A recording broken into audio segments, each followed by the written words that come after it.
Well, I'm delighted to bring you a Vintage Rebellion special here with some guys from the UK. So welcome Tom Scaife, Paul Smith and Joanne.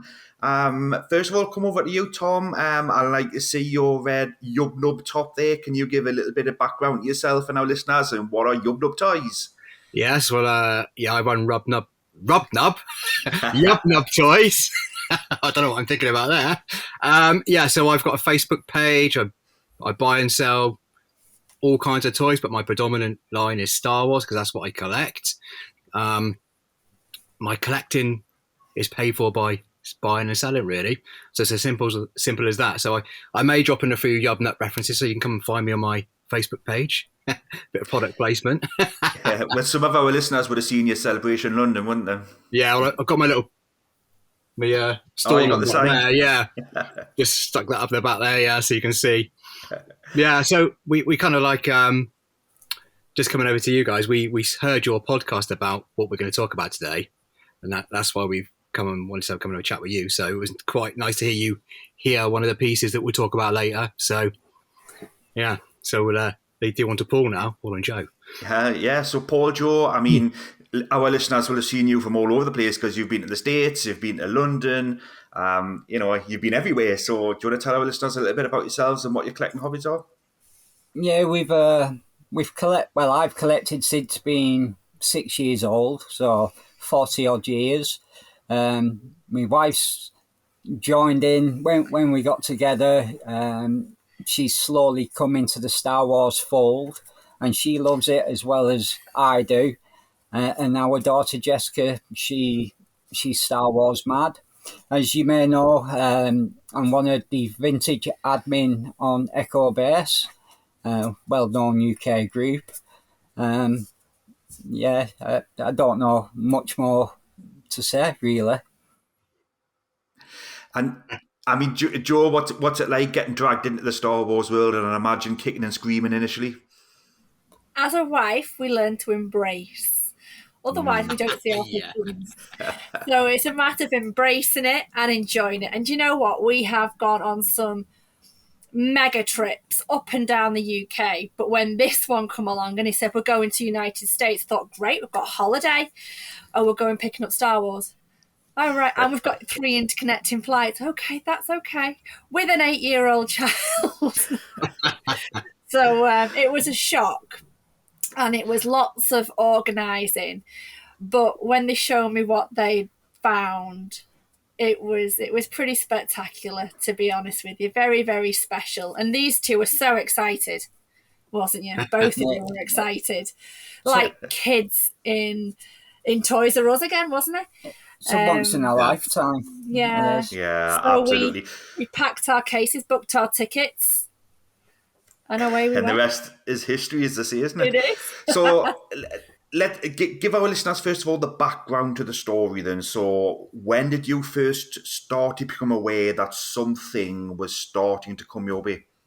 So I guess this comes to me first because I'm the one who kind of had the lead. This was end of last year. I've got a lead about someone in America, and I had an email directly from this lady, and then she sent me a lot of pictures.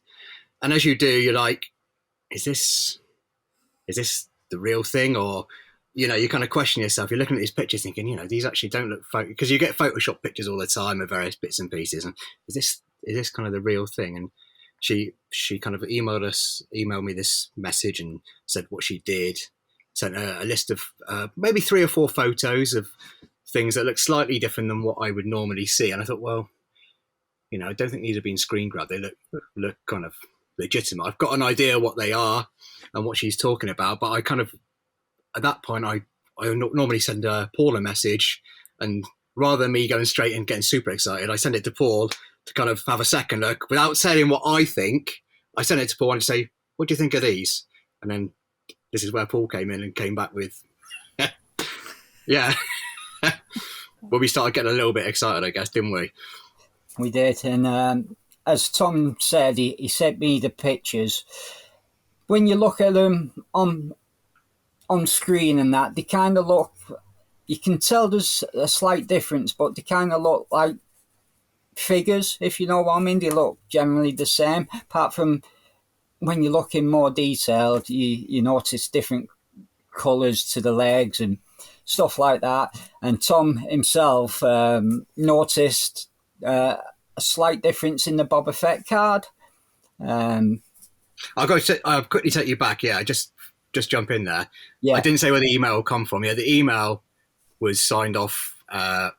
This lady, Joanne, her name was, who worked for the Kenner Special Projects team in 1980. So that's why I started getting excited. So she was a Kenner employee at the factory.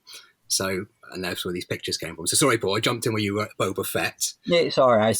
So, like I was saying, Tom noticed the difference in the Boba Fett card. I could tell there was something special about these items, but again, I might have been in the game a long time, but every day's a school day. So I reached out to other specialists that I've known over the years and sent them images to get their take on it, to see if we're getting scammed or if it was a real, true Grail find. Yeah, at which point, obviously, I responded to the email and tried to open some communication, just trying to get a bit more background information on what we were kind of looking at. So Joanne, the lady who worked for Kenner, she gave me a bit of background that she worked for the Special Projects Department, and she kind of sent me. She'd actually formulated a catalogue for me to look through of various items that she'd had. It wasn't just Star Wars, there was Indiana Jones and a few other bits and pieces in there. So this is the second email she sent me. She sent me this catalogue, and at this point I'm looking at it thinking, wow, this looks, there's mailer boxes I've never seen before in there. There's figures, standalone figures, like first shots unconfirmed. Kenner employee statue. Those things that there's no way that she could have taken off the internet. And at this point, again, I forward the catalogue onto Paul, and I said, what do you make of this? He starts to get a bit excited, and I think you started to crop some pictures and send them off to different people, because obviously what we didn't want people to do, send them all these pictures, and someone jump on it because they find out where this source has come from. You've got to be very careful in these early stages when people get a sniff of something sometimes. So you're giving me the impression that you knew exactly what you had. Yeah, kind of, but we didn't want to get too excited, because you can go down that route sometimes, and in a puff of smoke, it's gone. Because what we did know was there was someone else in US who was interested. Apparently, obviously, is whether that was the game. We'll go on to that a little bit later on anyway. So I sent the catalogue pictures over to Paul, and he can carry on what he did with those. I said, I shared it with a few people I trusted and had greater knowledge of these things than myself, and waited for their response, which all come back positive. So that's when we followed up the lead then. Yeah, absolutely. I mean, Paul, you've networked in the hobby as much as anybody, so you know who you can 100% trust in a situation like this, and equally we know some others that perhaps would never ever send these photographs to. And I think that's the importance of building good relationships in this hobby. When people often ask, what's the point in communities? What's the point in echo base? What's the point? This is what sums it up. Hey guys, I've got something here, but it's mine. What's your advice on it? And I think it was such a wide variety of items. We had to ask 3 or 4 different specialists in different areas. Could they confirm this is what we thought we were looking at? So the baggy groups, the variant collector guys, some guys who were first shot prototype guys. I.e., if we're dropping names, we spoke with Tom Darby, Frank, the baggy group. Mark Andrews, variant villain. If anybody else I'm forgetting, I apologise. Well, Paul, with there being non-Star Wars items as well, you said there was Indiana Jones, things like that, you must have had to reach out beyond that possibly as well? Kind of, yeah. The things with the items, some other things have been damaged over time, Mm-hmm. where they've been left in the attic, and Indiana Jones being one of them. But you could see it was just a couple of sealed items. It wasn't like prototype type early Indiana Jones. It was just part of what she must have had in their kind of catalogues for that particular year release, I would have thought. Well, Paul, at some point you've made the decision to go to the States. So how did you approach that with Joe, who's going to be looking at these pictures and thinking, are you certain you know what you're doing here? Because I think this is going to be an interesting conversation you've had. I think we got to jump in before that about we got to talk about the negotiation first, which was pretty brutal, wasn't it? Oh. Yeah, the negotiation with Joanne was a lengthy negotiation. It went on for some time. When we very, very smart lady, business minded, she's not one of these people who've got a foggy memory. She was sharp as a button, this lady, and she knew what she was doing. She knew what she had. Yeah. And she had a price in mind. So we agreed on a price, organised to fly over to visit her, decided to make it a bit of a family holiday, because obviously saying to my wife, we're going to America to pick up some toys, doesn't sit fantastically well until you say, I tell you what, we'll make a bit of a trip out of it. Yeah. And that's how it turned out. And I'll be honest, she got as excited as I was, because now she's been with me that long, she shares the passion, and that it's a family thing now. Me, Joanne, Jessica, as you say, we've travelled extensively, UK, US, all over, chasing the hobby, haven't we? Yeah. But what did you It's hard to see Paul get happy, isn't it? It's hard to see him smile at something. I think what was important for me at that particular time, because we have to remember that Paul had just undergone extensive radiotherapy and chemotherapy because, of course, he just had throat cancer. So this was very, very early on in completion of his treatment. So when he tells me he wants to go to Atlanta, I was like, okay, let's process this. But it's logistics, because we were still feeding by a tube. So it was all the medication that we needed to bring and everything else. So it wasn't a quick, just pack our cases and go. We had to speak to the surgeons. We had to speak to the consultants and make sure that he was safe to get on this flight. And fit enough, really, as well. So we did all that, and we did some research, and we thought, right, okay. And because of what I've been through as well, it was he was so excited, as was Tom. And I just thought, you know what? Just to get that little bit of excitement back, I was happy just to go along for the ride, if I'm honest.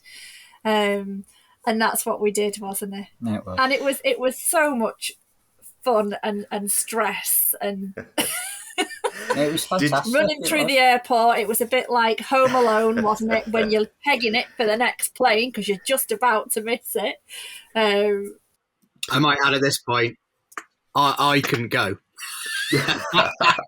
Well, please, can you tell me you had to take Jessica out of school and put on their form, we are going to America for toys? And this was 5 days before Christmas. You've got to remember that element of it as well. So yeah, it was a big. So these guys are about to fly out. I'm like Macaulay Culkin Home Alone, seeing these guys sending me his pictures, thinking, "You buggers!" I'm so jealous.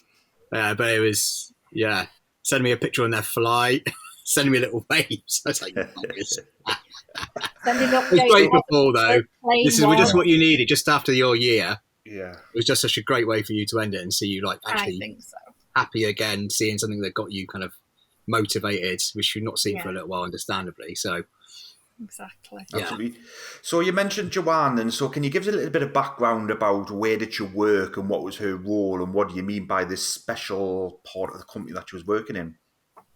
Well, I'll let you to discuss that because you spoke to her quite a bit. Yeah. So it was 1980 that she started to work for Kenner, and she was only young herself, really. When she spoke about her role within that department, she such enthusiasm. You know, it's something that she really, really loved. And every toy that come past her, you know, she got out and looked at and played with in some respects. I mean, she was telling us stories of the department having full on lightsaber battles, testing these, you know, these toys out. And I think it was such an important part of her life, because it was her first career, wasn't it, really? From university. First job out of graduation, wasn't it, she said. Yeah, and the people that she met, and also I think the friendships that she made, it was really special to her. So I think there was an element of she loved these toys as if they were, you know, her own babies, and I think there's a lot of trust in Paul and Tom in making sure that these toys were not going to maybe a trade. They were going to people that loved Star Wars, that loved the toys, that still had that nostalgia about what they were holding and what they used to play with and things like that. So that was very important to her. And she said at one point, didn't she, that she was really glad that we actually came over, and as a family as well, because she saw that these toys were going to be cherished. I mean, Paul is one of these that once he gets a toy in his hand, it never leaves the house, unfortunately. Hence the attic full of toys. So it was just really, really special to us all, wasn't it? And especially to her. And she welcomed us with open arms, didn't she? And you guys didn't just see her for one day, did you? You hung out with her for the whole weekend. Yeah. She took you around America, didn't she? Yeah. The whole time. Spent the whole time. Spent all 5 days with her. But to answer your question, Rick, she works in the Special Projects Division of Kenner. Yeah. She was the assistant to the president of distribution, and then she got made up and promoted to, what was it? Let me just check a coordinator, projects coordinator for the Department of pre-packs. Store pre-packs. Wow. So that's where she ended up. Mm-hmm. And did you have any other fond memories to share as well of that time? Because I bet it's just got tons of stories. Oh, she spoke to you quite they a were lot. very much a family at Kenner from what she was saying, and they did so much together and spent so much time together, and she used to just tell us about just playing with the toys and acting out scenes, and it's just you could just feel the passion, couldn't you, really, for the toys and for what they all did. And even when she left, she was going on to be to bigger and better things, of course. But even when she left, she said that they did this huge card and they all signed it. And they all signed it with a special moment they shared with her. And this was on a full A3, huge size board. And she'd kept that. I mean, she's now in her 60s. She was then in her 20s. So you can just see how close she was to all of these people that she worked with. Yeah. I mean, the Christmases I'm led to be was something that was entirely special, with parties and, gifts and things. I've never known a company like, Kenner for what they've done for their employees. Well, when she left, the Boba Fett was given to her when she left. It was one of her leaving toys. Leaving gifts. Yeah. And the same with all the things that she got given, because she had strawberry cupcake, which of course all the girls back in the 80s remember that. And all the boys remember the Star Wars and Hot Wheels. Packs of Hot Wheels. And you're forgetting don't forget to mention about the Halloween story. Oh yeah, yeah. Oh, this is crazy. Yeah. Well, she said after she left, these pre-packs and stuff ended up in her mum's attic. Yeah. And over in America, if they didn't give them sweets, they give them gifts. Toys. And when these children were knocking on the door at Halloween, a mum used to go in the attic and give these children gifts out of Joanne's toy collection. So, i.e. So mailers and baggies. little baggies, little Star Wars baggies or They were getting them cupcakes or something like that. for Halloween, weren't And she did say to me when we was over there, she says, when I think about it, my mum's cost me tens of thousands of dollars. And children have had in their hands. Yeah. Holy I Grail. got toffee cakes that broke your teeth when you bit into them. Yeah. Yeah. Oh, that's Gee. wonderful. What a great story. Every Halloween. Yes, imagine? I went 5 times. Definitely go to that house. You get Star Wars. So if we focus back on the haul a second, then, but you've mentioned the Boba Fett that, initially, piqued your interest. So can you go through what this entire haul consisted of and perhaps pick out some of your favourite pieces? Because Paul, you mentioned a couple of pieces to me, and I think I already know which of my favourites are out of that. Go on, Tom. I'll let you go through it. Go on. Well, yeah, we'll go. So there's a few bits and pieces. We won't go through it all, but we'll go through the main pieces. So there was an R2 first shot with unproduced legs. One of the earliest first shots, if not the earliest first shot of R2. And that was a prototype, and that had like a funny screw on the dome. Oh, yes. Yeah, and its legs were slightly different. There was an IG-88 first shot, which Mark from Variant Villain seems to think had an unproduced head, which is interesting. We had 2 first shot Wampers, one with unpainted hands. Is that right, Paul? Because you've got, we haven't got them in the minute. One's unpainted, one's painted. Yeah. We had obviously the mailer packs, 15 pack, 14 pack, and 8 pack, and there was some loose mailers because not loose mailers, loose baggies, because some of the boxes got destroyed in the attic.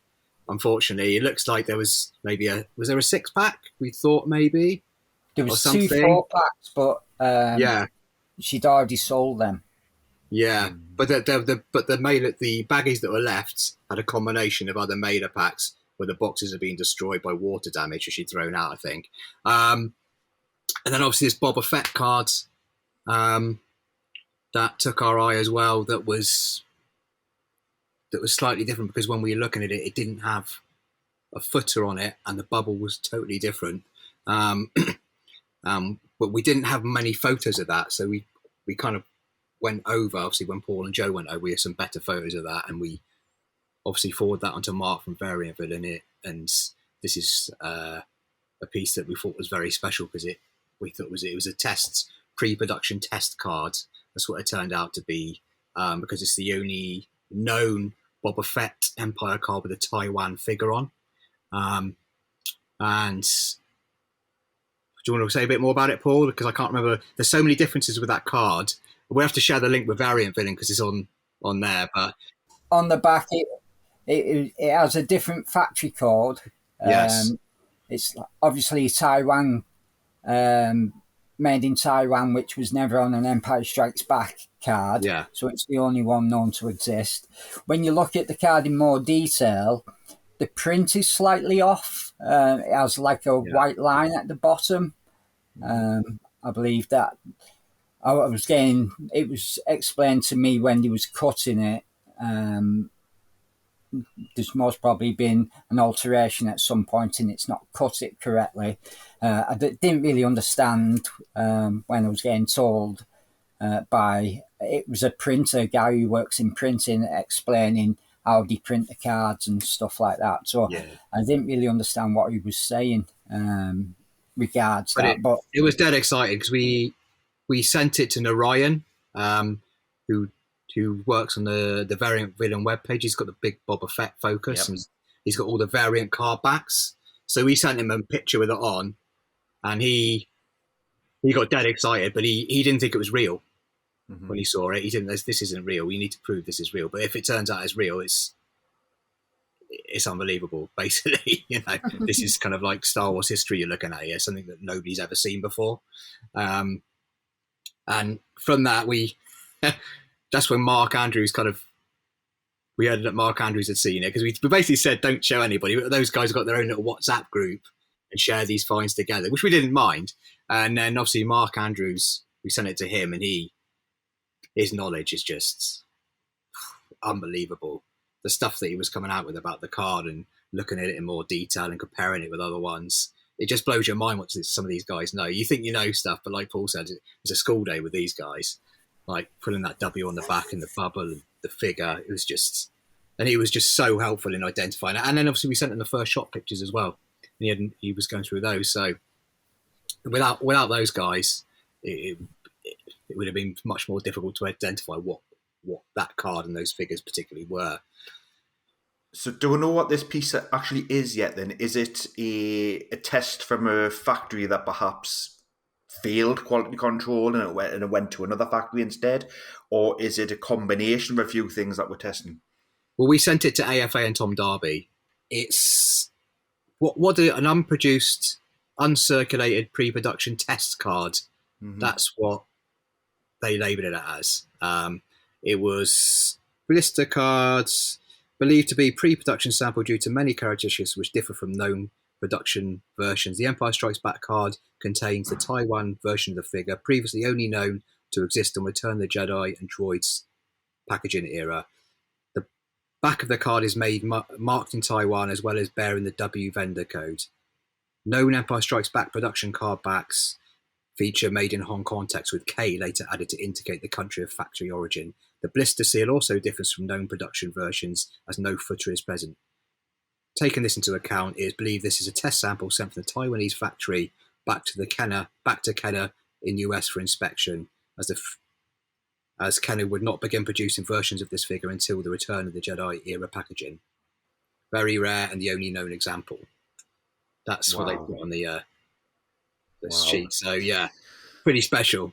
Absolutely. Now, you mentioned varying villains, and obviously we all know Mark Andrews. Now, unfortunately, even though we've praised him multiple times the work that he's doing, I've started to see a little bit of a backlash against some of the things that these guys are doing, as if to say they're looking for things that don't really exist.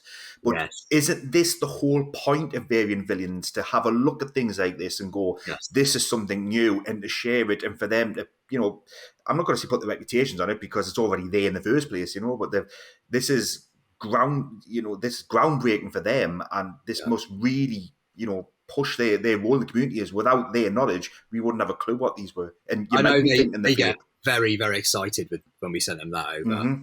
And I think you could see, when you look on those comments when they first put it up, there was loads of debate going on, wasn't there? And I think some of the old heads, they don't like taking on new evidence or information. They find it hard to change their minds what things are. Once they've got something set in their mind, that's the way they believe it was. But I think when other evidence comes to light, it's important to take that on, really. I think, okay, there may be a different perspective on this, I don't know what you think, Paul. I think without these guys and their research, stuff like this historic piece now, would have been completely overlooked. Yeah. It would have ended up in somebody's collection as slight difference, and you would never have found out how special this piece was. So I think their work is invaluable. It would have just been given another letter at the end, wouldn't it? A 30G or whatever, that's where it would have been thrown. Yeah. It could have been described as a Taiwan figure on a Taiwan card, as simple as that, when it turns out to be so much more. We did have to fight to get it labelled correctly, didn't we? It was people didn't want to believe what it was, so we really had to give evidence, where it's come from, and particularly to AFA, so they could properly authenticate what it was. Even though they could see what it was, they really did have to get the evidence to back up what we were saying, because I don't think they'd ever seen one like that either. So, they definitely hadn't. So, which is how it should be, they should go to the nth degree, and now they've been completely satisfied. There can be no doubt about it. Yes, yeah, exactly. Thing is, Yeah. it's not as though it's just been popped out of anybody's loft. It's got a good background from an ex-employee working at the special division, and it was accompanied with so many other special bits. Oh, absolutely. Now, Paul, when you talked to me about some items you found, I really got attached to those Wampas. That's, I mean, yes, I'm not going to knock the Boba Fett here. It's got a special place, but I love these Wampas. What did you see in that you particularly wanted? A man who keeps everything, yeah. If it was to me, the whole lot. only if I could, I would have kept everything myself. Obviously, the way it turned out, because it was between me and Tom, everything needed to be shared, and the things that can't be shared, like the Boba Fett, obviously, we're not going to step outside and fight over it. We're going to have to sell it and recoup some of the cost. Yeah. So, which is on Hake's right now. Quick product placement hint there. Yeah, you can find that on Hake's right now. But stuff like the off wampers, Tom's keeping one, I'm keeping one. So everything that can be split evenly is getting split evenly on this find. The others, like the Boba Fett, will have to be sold. It's so hard to pick. And recoup some of the costings because it wasn't cheap. No, it didn't come cheap, no. No. Now, I've seen photos of the 8-pack and I haven't seen photos of the 14-packs, and to be honest with you, I haven't even heard of a 14-pack before. So what were the purpose of these packs? Are these for catalogues or were these just packaged for internal purposes? I've got no idea. Could you buy a 14-pack even? Well, this is a bit, there's a bit of mystique around these, isn't there, Paul? Nobody's really ever seen a 14-pack. It's not even Frank's made-up pictures. He'd never, even Frank had never seen one. I feel a bit better now then.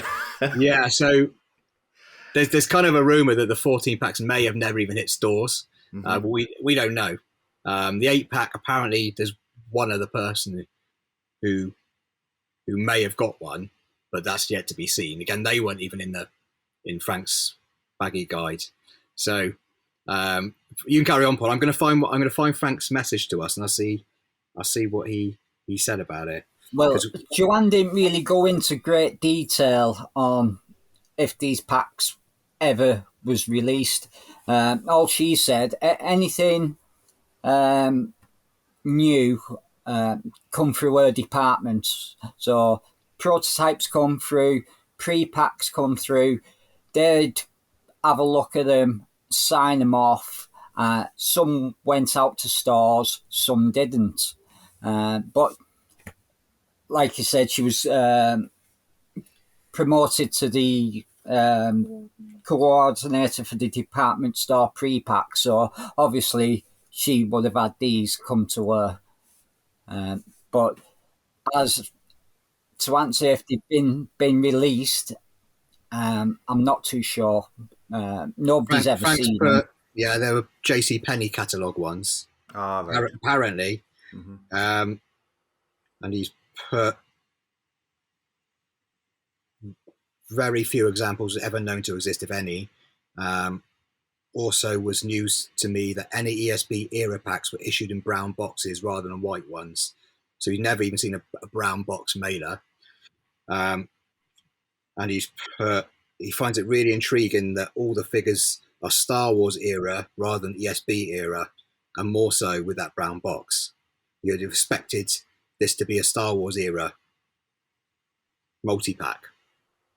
Was the box branded at all, or was it just a plain brown box? Yeah, it had the numbers, a couple of serial codes on, and that's what he linked it up to.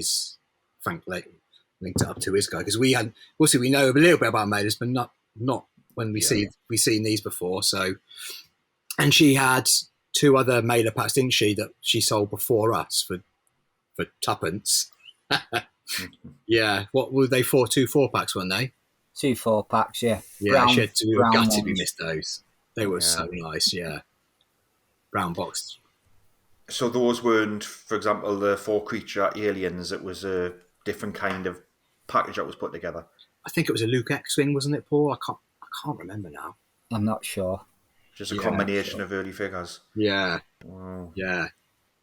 You've mentioned some of the figures that may be staying with you. So, Paul and Joanne, what will definitely be staying with you in your collection and won't be going anywhere? What can you tell our listeners?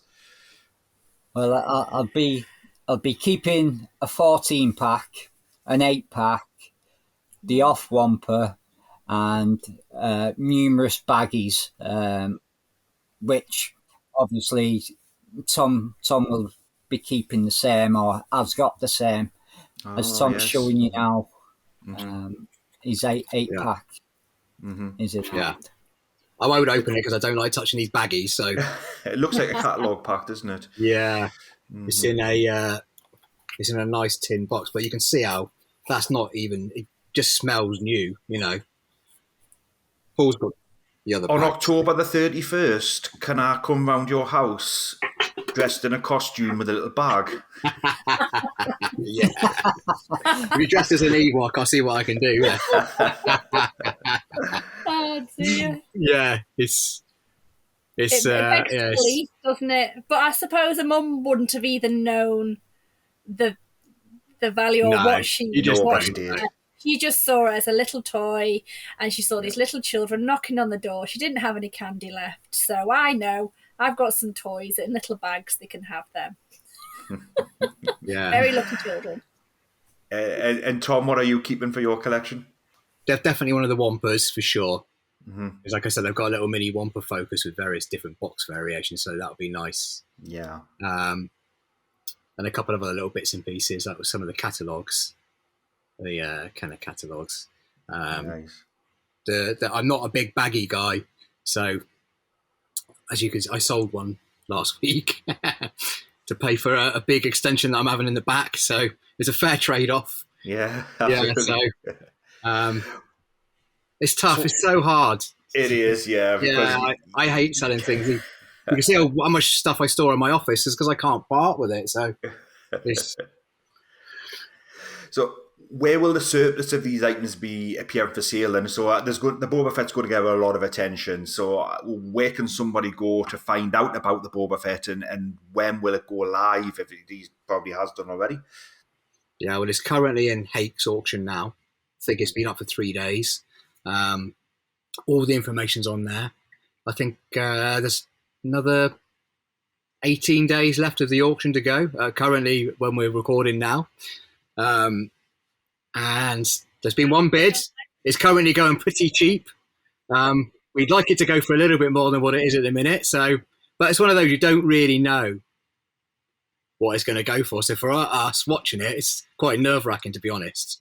Putting it in an auction, you don't know. But we thought Hake was Boba Fett. It's Boba Fett, isn't it? You any other character, you'd be kind of nervous, but I think with Boba Fett, you're going to have to be.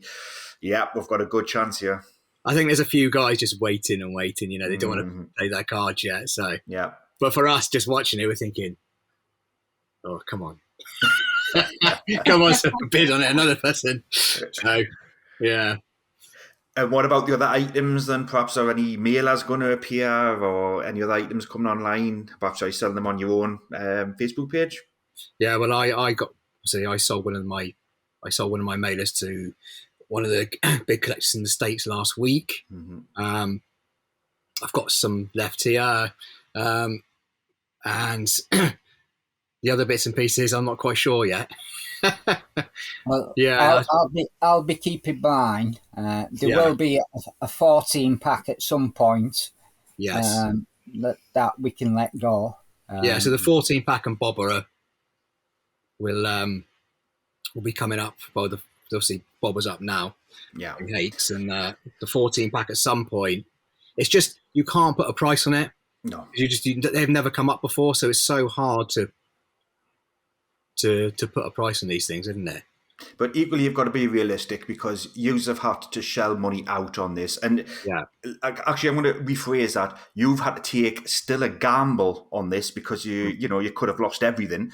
And then you've got the cost of the flights. And how did you get this stuff back anyway, Paul? I can't imagine you carrying 2 Aldi bags through the airport security. Oh, man, that was stressful, wasn't it? Very. That's another story, because with them being so expensive, I didn't want to be flying back with everything, especially when I knew I had to send them to AFA. So we got the first shot and the bobber. I pre-packed it and I sent it to AFA while I was in the USA. But the multi-packs, I put in my hand luggage, wrapped them in bubble wrap, and they never left my side. Okay, imagine the guy at the X-ray scanner go, what on earth are these? yeah, you could imagine. But yeah, I didn't want to take the risk of sending them items from the UK to the US when I was already in the US. Yeah. But and you were scared out of your mind sending them in the US to US, weren't you? Yeah, and then insuring them. I think the postal service over there had charged me wrong, because it was near enough $600 to ship them in the States. And I was like, I'm not shipping them from the UK, I'm shipping them in the States the States. Yeah.